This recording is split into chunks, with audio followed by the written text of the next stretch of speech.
Visakha వాసులను మురిపించేందుకు navy day వేడుకలు మళ్లీ తిరిగొచ్చాయి.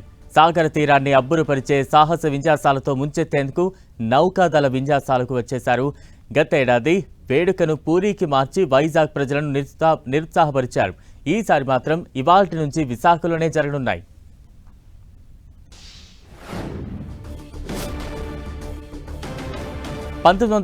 లో జరిగిన యుద్ధంలో పాకిస్తాన్పై భారత్ సాధించిన విజయానికి గుర్తుగా ప్రతి ఏటా నేవీ డే ఉత్సవాలు నిర్వహిస్తోంది నావికాదళం. అప్పటి నుంచి క్రమం తప్పకుండా ఆర్కే బీచ్లోనే వేడుకలు జరుపుతోంది.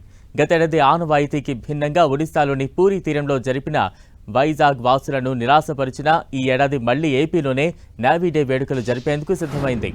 నేవీ డే సందర్భంగా నౌకాదళంలో సేవలందిస్తూ ప్రాణాలు అర్పించిన వీరులను స్మరించుకుంటూ నివాళులర్పిస్తోంది నౌకాదళం.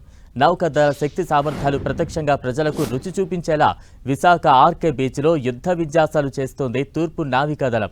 సముద్రానికి ఆకాశానికి మధ్య రోమాలు నిక్కబొడుచుకునేలా నౌకాదళ వీరులు చేసే సాహసాలు చూసేందుకు వేల మంది ప్రజలు సాగర తీరానికి తరలివస్తారు. నేవీ యుద్ధ నైపుణ్యాలు, సామర్థ్యం, ఆయుధ సంపత్తి అందరికీ తెలిసేలా స్కై డైవింగ్ ఫైటర్ జెట్లు, హెలికాప్టర్లు, నేవీ హెలికాప్టర్లు, యుద్ధ నౌకలు, ట్యాంకులు, సబ్మెరైన్ ఫైటర్ జెట్లు, స్కై డైవింగ్, నేవల్ బ్యాండ్ ప్రదర్శిస్తారు.